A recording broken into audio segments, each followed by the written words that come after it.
अस्सलाम वालेकुम। क्रिकेट हंगामा में नसीम राजपूत बीटीवी के तमाम नाजरीन से मुखातिब है। हंगामा पाकिस्तान में नहीं है, पाकिस्तान में तो सेलिब्रेशंस चल रही हैं, खुशियां चल रही हैं। हंगामा इंडिया में, हंगामा न्यूजीलैंड में, हंगामा अफगानिस्तान में, पाकिस्तान में कोई हंगामा नहीं है। ग्रुप बी में पाकिस्तान जिस अंदाज से हैट्रिक मुकम्मल कर चुका है, अपने तीनों टफ मैचेस जो मुश्किल मैचेस थे अपने ग्रुप के, वो जीतने में कामयाब हो गया। इंडिया को शिकस्त दी, न्यूजीलैंड को शिकस्त दी, और अब अफगानिस्तान के खिलाफ भी कल पाकिस्तान ने मैच जीत लिया। Asif Ali, very well done. Asif Ali के हवाले से पहले बहुत सारे लोग बहुत बातें करते थे, लेकिन आसिफ अली ने शायद अपने तमाम नाकदीन के मुंह बंद कर दिए। लोग भी यही चाहते थे कि आसिफ आप परफॉर्म करें, आप में टैलेंट है। अगर कोई तनकीद भी करता तो मकसद यही था, और आसिफ ने अपने बैट से अब जवाब देना शुरू कर दिया। वैसे मुंह से तो वो पहले भी कभी नहीं बोलते थे, खामोशी से क्रिकेट खेलते रहते थे। कल जो एक ओवर में 4 छक्के जन्नत के ओवर में लगाए, उसके बाद से हर तरफ जन्नत दिखाई दे रही है आसिफ को। जो परफॉर्मेंस उनकी रही है पिछले 2 मैचों में, लाजवाब। और पाकिस्तान टीम ने 5 विकेट से अफगानिस्तान को मैच हरा दिया। पाकिस्तान के आगे जो मैचेस हैं, अब स्कॉटलैंड और नमीबिया से रह गए, कि जहां पर इंशाल्लाह पाकिस्तान टीम जीत ही जाएगी, और सेमीफाइनल में अब वो इस पोजीशन में आ गई है पाकिस्तान टीम के, वो डिक्टेट कर सके कि आया उन्हें अब दूसरे ग्रुप की किस टीम के साथ सेमीफाइनल खेलना है। तो इस पोजीशन में इस वक्त पाकिस्तान क्रिकेट टीम है, जो हमने किसी वर्ल्ड कप में नहीं देखा कि इस तरीके का आगाज पाकिस्तान क्रिकेट टीम ने किया हो। बाबर आजम की क़यादत में नई टीम मैनेजमेंट जिस अंदाज से टीम को लेके चल रही है, और रमीज राजा साहब के कदम बड़े नेक शुगून साबित हुए पाकिस्तान क्रिकेट के लिए, क्योंकि ये बिखरी हुई टीम के मैच टूर्नामेंट शुरू होने से 7 दिन पहले नहीं पता था कि हमारी टीम कौन सी जाएगी, और वो टीम गई, और जाने के बाद नई मैनेजमेंट के साथ ऐसी जेल होके खेल रही है कि मजा आ रहा है पूरे पाकिस्तान में। दूसरी जानिब अगर हम ग्रुप ए की बात कर लेते हैं, तो इस वक्त एक तगड़ा मुकाबला जारी है साउथ अफ्रीका और श्रीलंका के दरमियान। 143 रन का हदफ दिया है पहले बैटिंग करते हुए श्रीलंका ने, और साउथ अफ्रीका ने 33 रन 5 ओवर के इख्तिताम पर स्कोर कर लिए, 2 विकेट गंवा दी है। जबकि रात में बड़ा ही तगड़ा मुकाबला हो रहा है, आर्च राइवल्स एशेज की जंग ऑस्ट्रेलिया और इंग्लैंड के दरमियान। कल इंडिया अपना दूसरा मैच खेलेगा, यानी पाकिस्तान ने 3 मैच खेल लिए, इंडिया साहब जो है वो अपना दूसरा मैच कल रात को न्यूजीलैंड के खिलाफ खेलेंगे। हमारे साथ गुफ्तगू के लिए मौजूद पाकिस्तान क्रिकेट का बड़ा नाम, former test cricketer, former manager, coach and chairman selection committee Pakistan cricket team, Pakistan cricket board में कई सारी अहम जिम्मेदारियां एहसन अंदाज से अंजाम देने वाले हारून रशीद साहब। अस्सलाम वालेकुम हारून भाई। वालेकुम अस्सलाम। अस्सलाम वालेकुम नाज़रीन। जबरदस्त इंट्रो किया है वसीम आपने आज। Hip hip hurray, hip hip hurray. यार भाई, ये तो हमने सोचा ही नहीं था हमारी टीम ऐसा परफॉर्म करेगी हारून भाई। नहीं, देखें कैपेबिलिटीज तो थी, इसमें तो कोई शक नहीं था। देखें, एक दो चीजें तो हर एक को इस ज़हन में रखना चाहिए कि कंडीशंस पे बहुत डिपेंड करता है, और जो कंडीशंस यूएई की हैं उसमें पाकिस्तान की टीम प्रॉब्ली इस वक्त सबसे मजबूत टीम नजर आती है, और दूसरी टीम मुझे इंग्लैंड नजर आती है, क्योंकि जिसके पास पूरा राइट काइंड ऑफ बैलेंस है। अगर आप देखेंगे कि बॉलिंग के पॉइंट ऑफ व्यू से देखते हैं तो स्पिनर्स भी हैं, फास्ट बॉलर्स भी हैं, और जिस पिच के ऊपर गेंद ऊपर नीचे आ रहा हो वहां पर फास्ट बॉलर भी मुश्किल पे लेकर आते हैं बैट्समैन के लिए, और साथ स्पिनर भी उनके लिए मुश्किलात पेश करते हैं। बट ओवरऑल जो पाकिस्तान की टीम का जो बैलेंस हुआ ना, राइट काइंड ऑफ बैलेंस, वो इसलिए हुआ कि पाकिस्तान ने लास्ट मोमेंट पे टीम चेंज की। आई थिंक एक बहुत बड़ा प्लस था पाकिस्तान के लिए, जिसकी वजह से हम देख रहे हैं कि पाकिस्तान जिस अंदाज में मुकाबले कर रहा है और जो कॉम्बिनेशन बना हुआ है वो बहुत ही जबरदस्त है। आई थिंक पाकिस्तान अगर जिस तरह खेलता रहा, ये पहली दफा है कि मैं दूसरी टीमों को पाकिस्तान से डरता हुआ देख रहा हूँ।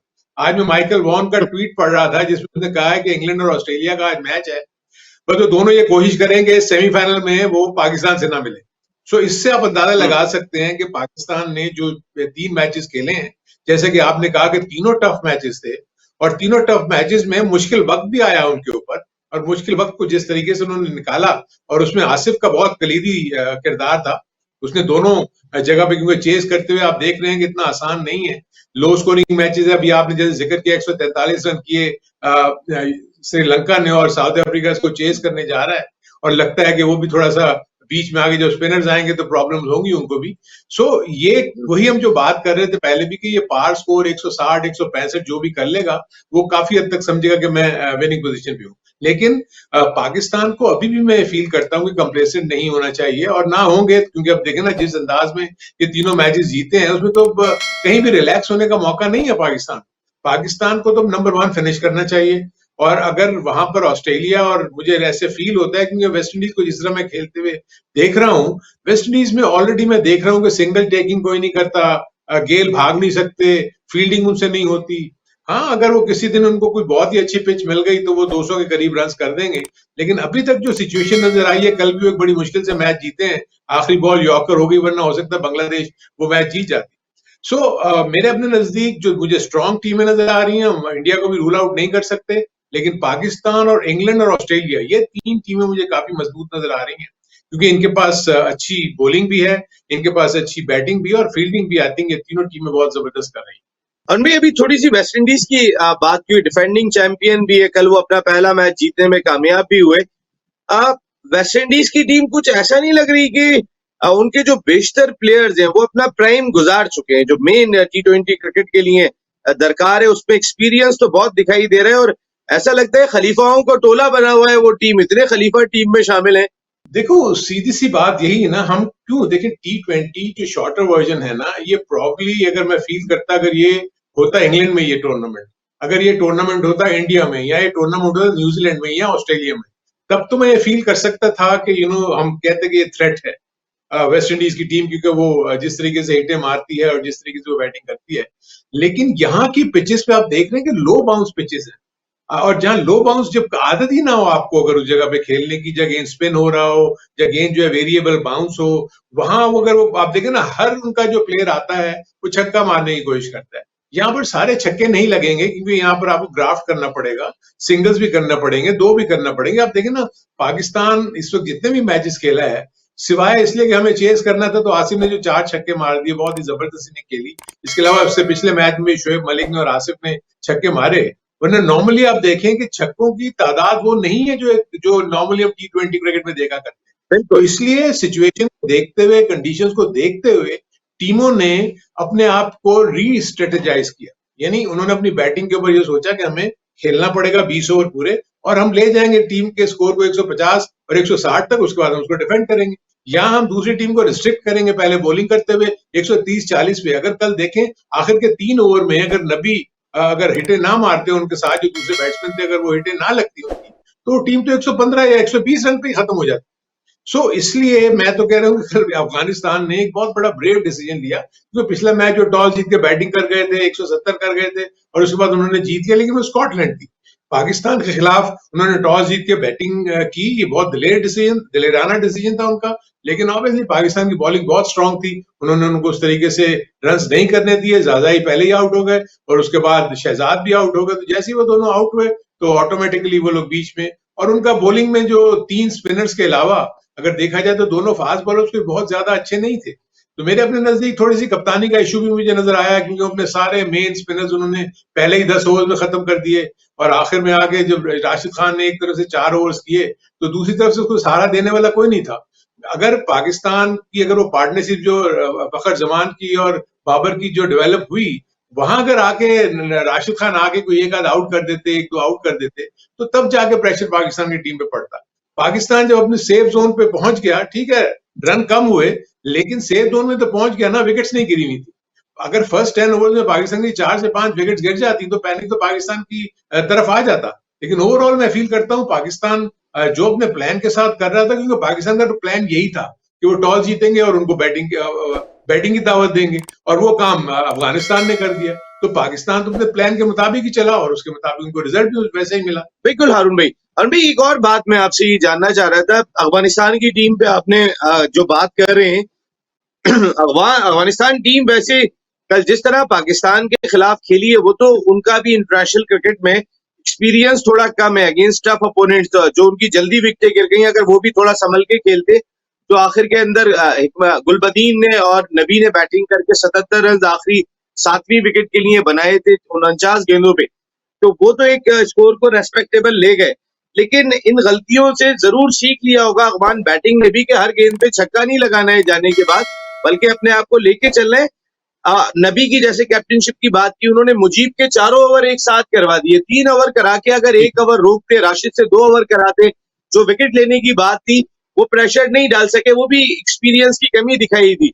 लेकिन इस टीम को आप राइट ऑफ नहीं कर सकते against India and against New Zealand. मेरे ख्याल है उन दोनों टीमों को अंदाजा हो गया होगा अफगानिस्तान की स्ट्रेंथ का। इसमें तो कोई शक नहीं है, लेकिन जिस अंदाज में रजाई खेलते हैं, जिस अंदाज में शहजाद खेलते हैं, मैं नहीं समझता कि इनमें वो वाली एबिलिटी है कि ये शुरू के 5 से 6 ओवर एहतियात से खेल के और उसके बाद अपनी टीम को एक अच्छा स्टार्ट, क्योंकि दोनों का अंदाज जो है ना वो तो उन्होंने हिट ही मारनी है वो जब आएंगे तो। नीचे जो जैसे नबी की आपने बात की, ये लोग थोड़े से सेंसिबल बैट्समैन है, जरदान जो है वो थोड़ा सा सेंसिबल बैट्समैन है। तो एक्सपीरियंस का जैसे आपने कहा इंटरनेशनल एक्सपोजर कम है, इसलिए वो टॉप टीम्स के खिलाफ बहुत ज्यादा नहीं खेले, तो इसलिए उनका जो जिसकी आपने बात की मैं उसको 100% अग्री करता हूं आपकी इस बात से कि वो जो एक्सपीरियंस और जो कैप्टेंसी का जो वो मिजाज होता है कि आपने किस टीम के खिलाफ क्या करना है, आपने क्या स्ट्रेटेजी बनानी है। अब आपने पहला मैच जीत लिया, आपने समझ लिया पहले ही बैटिंग करेंगे तो ये मैच भी जीत लेंगे।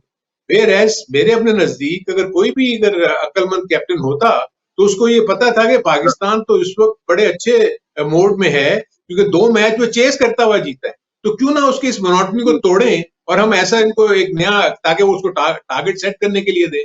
जब आप टारगेट सेट करने जाते हैं तो आपका गेम माइंड सेट ही चेंज हो जाता है ना, फिर आपको 170 रन करने और वो करने के लिए आपको हिटें भी मारनी है, शुरू में 6 ओवर्स का एडवांटेज भी लेना है, और उसमें अगर आप 3 से 4 विकेट गिरा देते हैं तो प्रेशर आपके ऊपर आ गया, तो आपने भी अल्टीमेटली 120 130 के लगभग जो है टीम आउट हो सकती है जो भी अगर शुरू में विकेट्स गिरा दे।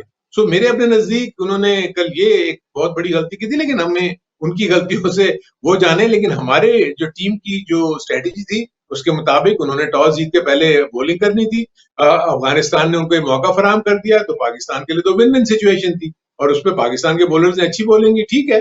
बीच में आगे 3 ओवर्स T20 में एक्सपेक्ट करते हैं कि आपको कहीं ना कहीं आपका बुरा स्पेल पड़ेगा, 2-3 बॉलर्स को हिटें लग जाएंगी, तो लेकिन अगर आप 140 150 की जोन में रखते हैं ओपोनेंट को, तो आई थिंक वो तो चेज हो सकता है। भी लेकिन दोनों मैच, मैं इंडिया का मैच अगर हटा देता हूं कि जहां पर एक्स्ट्राऑर्डिनरी बैटिंग कर गए थे रिजवान और बाबर, और मैच को उन्होंने काफी पहले फिनिश कर दिया था, लेकिन अगेंस्ट न्यूजीलैंड और अगेंस्ट अफगानिस्तान देखें, हर मैच में नहीं होगा कि आसिफ अली 1 ओवर में 4 छक्के लगा के मैच को फिनिश कर देंगे।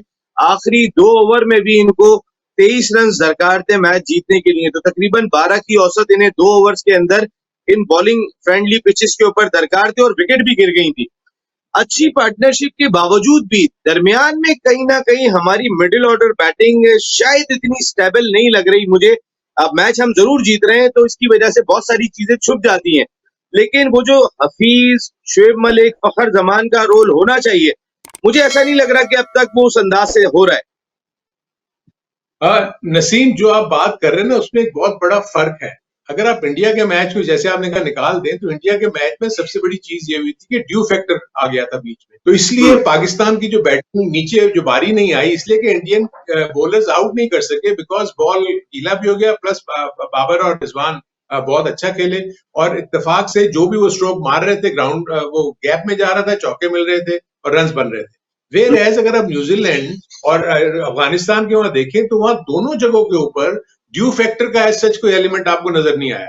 जब ड्यू फैक्टर का एलिमेंट नहीं होता तो वो जो पिच है उसी अंदाज में खेलती है, क्योंकि 20 ओवर्स के ऊपर हो चुके हुए होते हैं, उसके बाद वाले जो 20 ओवर्स हैं उसमें पिच थोड़ी सी और वेयर एंड टियर होता है उसमें, जिसमें आप देखते हैं कि स्ट्रगल करता है बैट्समैन, और इसी का वो एडवांटेज जो है उन्होंने उठाया।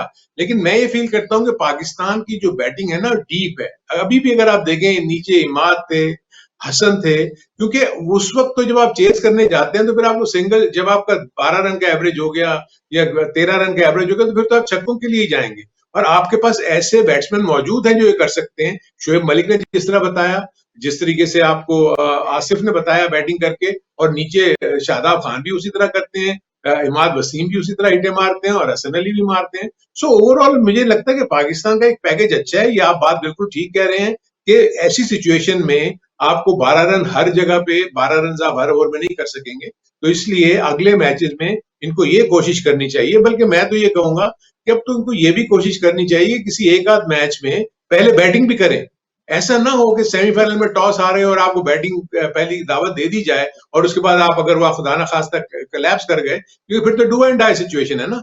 वहां से जो भी दोनों टीमें आएंगी वो तगड़ी होंगी। देखें वो पूल बहुत स्ट्रांग है, उसमें अगर आप देखें वेस्ट इंडीज है, उसमें साउथ अफ्रीका है, उसमें ऑस्ट्रेलिया है, उसमें आपका इंग्लैंड है, और ये सारी की सारी टीमें बहुत अच्छी हैं। अगर इन चारों में से जो भी दो टीमें सेमीफाइनल में आएंगी, वो पाकिस्तान अगर नंबर 1 फिनिश करता है तो नंबर 2 से खेलेगी, अगर नंबर 2 फिनिश करता है, जिसके चांसेस मुझे कम लगते हैं क्योंकि पाकिस्तान इंशाल्लाह अपने सारे मैचेस जीत लेगा, तो नंबर 1 में फिनिश करेगा। तो मैं तो यही फील करता हूं कि पाकिस्तान को सेमीफाइनल में इंग्लैंड ना टकराए। सेमीफाइनल इंग्लैंड एक मजबूत टीम मुझे नजर आती है, जो कि कंटेंडर मुझे पाकिस्तान के साथ वो भी एक फेवरेट टीम मुझे नजर आती है। मेरे अपने नजदीक पाकिस्तान की प्लानिंग और जिस तरीके से ये खेल रहे हैं, मुझे इसमें अभी तक तो कोई ऐसा खला या ऐसी कोई गलती नजर नहीं आ रही। सिर्फ एक मुझे इशू है जो मैं आपको पहले कह रहा था कि आपको हफीज की बैटिंग फॉर्म के लिए थोड़ा सा भी वेट करना पड़ेगा, लेकिन कितना, अब ये भी आपको सोचना पड़ेगा कि क्या हफीज को कंटिन्यू करें। ठीक है, आपकी टीम जीत रही है, लेकिन अगर किसी भी ऐसी जगह के ऊपर आपको प्रॉब्लम्स आती हैं, तो आपका एक आउट ऑफ फॉर्म बैट्समैन अगर उस जगह पे बैटिंग करके 5 से 6 ओवर अगर जाया कर दे और उसके बाद नीचे वालों से एक्सपेक्ट करे कि वो आगे रन्स कर देगा, तो यहाँ थोड़े इनको सोचना पड़ेगा। किसी ना किसी जगह पे इनको हैदर अली को जरूर ट्राई करना चाहिए। और मैं स्टिल आई थिंक, अभी तो खैर लोग मुझे बुरा भला कहेंगे अगर मैं कहूंगा, आई स्टिल फील के फखर जमान को ओपन जाना चाहिए। Somehow or the other, I still बिल्कुल feel कि फर्स्ट 5 ओवर्स में फखर जमान का वहां होना जरूरी है, क्योंकि हम देख रहे हैं कि देखिए जब आपकी फॉर्म चल रही होती है ना, तो रिजवान भी अच्छा खेल रहे थे, बाबर तो अच्छा ही खेल रहे हैं, अभी तक उनकी फॉर्म अच्छी लगी हुई है। Somehow or the other, Rizwan आपको थोड़ा सा डाइसी नजर आ रहे हैं। देखें दोनों जब खेल रहे होते हैं तो आप देखें रन रेट क्या 6 से 7 रन का होता है। कम से कम आप अगर बाबर नंबर 3 पे जाके रिजवान और अगर उससे फखर से ओपन करा लें, तो फखर जो आपको 6 ओवर में जो इम्पोर्टेंस दे सकता है अपनी बैटिंग से, left hand right hand combination होगा। आप देखिए बॉलर्स डिस्टर्ब होंगे, फील्डर्स डिस्टर्ब होंगे, एक साइड की बाउंड्री लाइन छोटी होगी। अगर आपके दोनों राइट हैंड बैट्समैन सामने होते हैं, तो छोटी जो बाउंड्री लाइन है, बैट्समैन उसके अगेंस्ट बॉलिंग करता है। अगर आपका left hand right hand combination है, तो फिर तो वो मजबूर हो जाएगा ना कि उसको तो उस जगह बीच में बॉलिंग करनी पड़ेगी। ये वो चीजें हैं जो कि मैं समझता हूं कि टीम मैनेजमेंट सोच रही होगी। ऐसा नहीं है कि वो ये नहीं सोच रही होगी, लेकिन मेरे अपने नजदीक ये है, और हैदर अली को कहीं ना कहीं इन 2 मैचेस में जरूर ट्राई आउट करना चाहिए। अरुण भाई, हैदर अली की भी बात करता हूँ, अभी हसन अली की भी मैं बात करूंगा आपसे। क्या वसीम जूनियर को इन मैचों के अंदर मौका देके चेक किया जा सकता है? मैं आपसे ये जानना चाहूंगा, जैसे अभी आपने बात की कि पाकिस्तान को पहले बैटिंग, भले टॉस भी जीत जाए अगले 2 मैचेस में, तो आप पहले बैटिंग करें ताकि क्रूशल मैच में टफ ओपोनेंट के खिलाफ अगर ये करना पड़ जाए तो आप लाजमी तौर पे उसके लिए तैयार हो। दूसरी आपने बात की कि फखर जमान और रिजवान के पेयर को अगले 2 मैचों में भी हम चेक कर सकते हैं, वापस हम बाबर पे भी आ सकते हैं। अगर ये क्लिक नहीं करता है तो उस सूरत में हम दोबारा वापस आ सकते हैं, हमारे पास ये ऑप्शन भी मौजूद होगा। देखिए मैं तो ये फील करता हूं कि अगला मैच तो इनको इस तरह नहीं करना चाहिए। अगला मैच इसी कॉम्बिनेशन के साथ जाए। जो 5वां मैच होगा ना, इंशाल्लाह जब ये 4था मैच जीत लेते हैं, तो फिर तो बहुत ही सर्टन हो गया ना कि नंबर 1 फिनिश करेंगे। फिर वो चीज जो मैं आपसे और आप जो बात कर रहे हैं, जिसका जिक्र कर रहे हैं, सेमीफाइनल की तैयारी के लिए अपने पास ऑप्शन देखने के लिए ये चीज हो सकती है कि देखें अभी हसन को भी आपको कॉन्फिडेंस दिलवाना है। अगर वो इस वक्त फॉर्म में नहीं है, तो अगर आपने उसको इस वक्त ड्रॉप कर दिया अगले मैच में, तो अगर सेमीफाइनल में आप उसको खिलाएंगे, तो अगर वो 2 मैच नहीं खेलता तो उसका थोड़ा सा कॉन्फिडेंस डेंट होगा। अगर ये अगला मैच खेल के कॉन्फिडेंस डेंट कर, हाँ अगर वसीम अच्छा परफॉर्म कर लेते हैं, वसीम देखिए वो परफॉर्म करना और बात है। मैं स्टिल बिलीव कि जो आपका सेमीफाइनल होगा ना, वहां आपको पूरे एक्सपीरियंस के साथ जाना पड़ेगा। एक आध परफॉर्मेंस तो आपको कहीं भी अच्छी नजर आ जाएगी। देखे ना, थ्रू आउट आसिफ अली अच्छा परफॉर्म नहीं कर रहे थे पिछले 1 साल में, लेकिन आप देखें ऑन द गिवन डे आके उन्होंने जो है वो जब वर्ल्ड कप शुरू हुआ तो उन्होंने परफॉर्म करना शुरू कर दिया, क्योंकि उनको पीछे बहुत क्रिकेट लगी हुई है। वेयर एज अभी वसीम को आए हुए तो 1 सीजन भी नहीं हुआ उसको। इसीलिए मैं अभी फील करता हूं कि वसीम को अगर इन्होंने खिलाना है तो 5वें मैच में खिलाएं, हैदर अली को वहां खिलाएं, ताकि इनके पास ये ऑप्शन मौजूद हो कि अगर सेमीफाइनल में जब ये 11 बनाने जाएं तो देखें हफीज की क्या सिचुएशन है। हफीज अगर अगले मैच में रन कर देता है, उसकी फॉर्म वापस आ जाती है, तो वेल एंड गुड।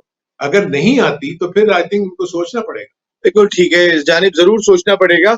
नई मैनेजमेंट ने क्या फर्क डाला हारून भाई? सकलैन ने मैथ्यू हेडन ने, वर्नन फैलेंडर ने, ये कोई जादू का चिराग आ गया, कोई रमीज राजा साहब के कदम नेक शगुन साबित हुए क्रिकेट बोर्ड में? हुआ क्या है ये? देखिए इसमें तो कोई शक नहीं है, मैं ये तो नहीं कहूंगा, देखें ये तो नहीं हो सकता कि आप आते ही 3 से 4 दिनों में टीम को पूरे का पूरा चेंज कर दें।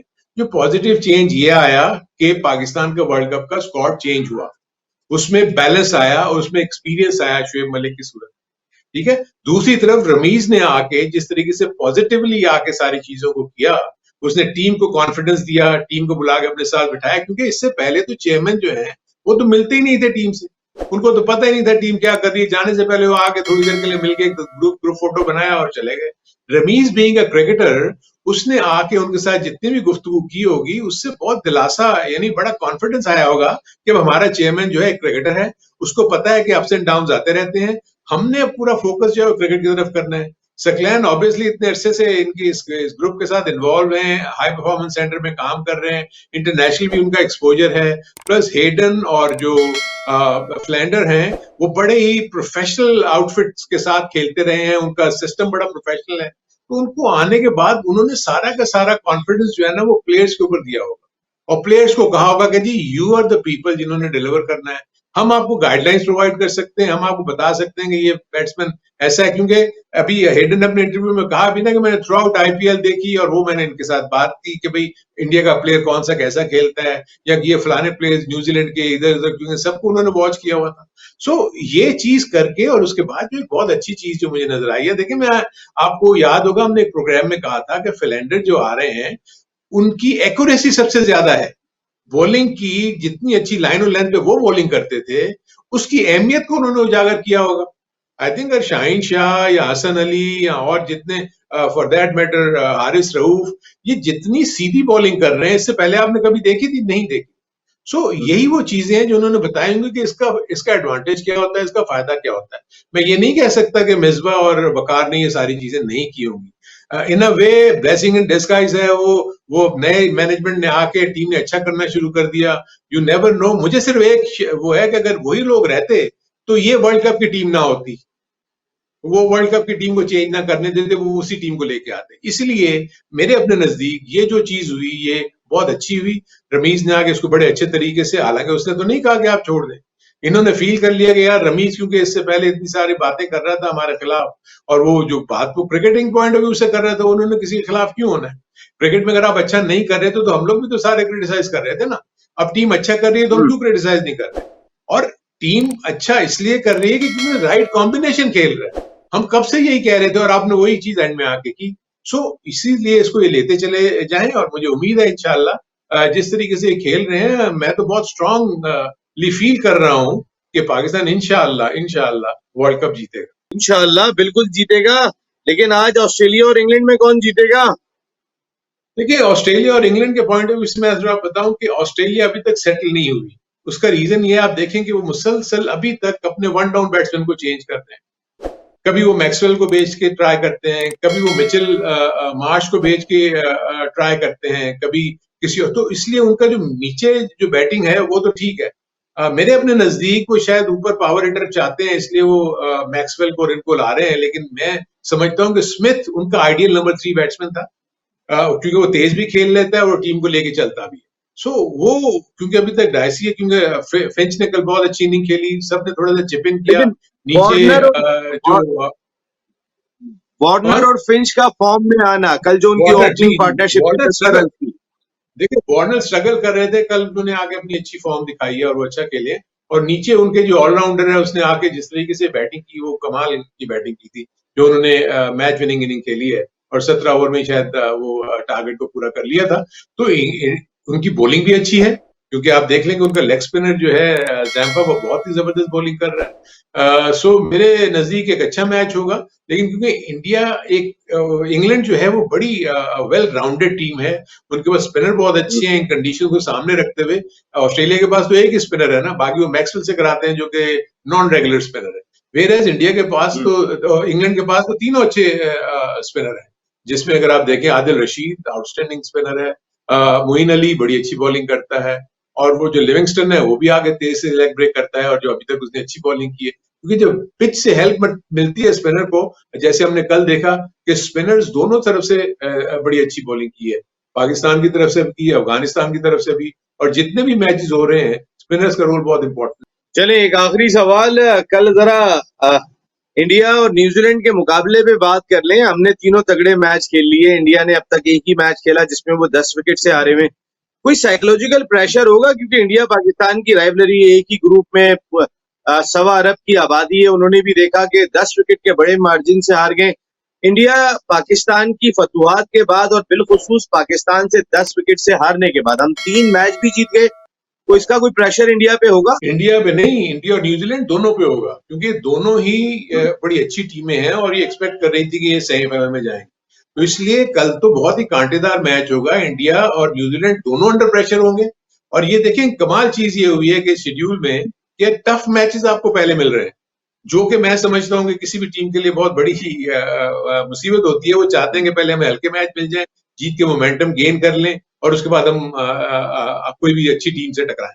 यहाँ तो पाकिस्तान को भी शुरू में दोनों टफ मैच मिले, इंडिया को भी अब दोनों देखो ना, इंडिया न्यूजीलैंड अपना दूसरा मैच खेलेगी ना, पाकिस्तान इन दोनों के खिलाफ खेल चुका है।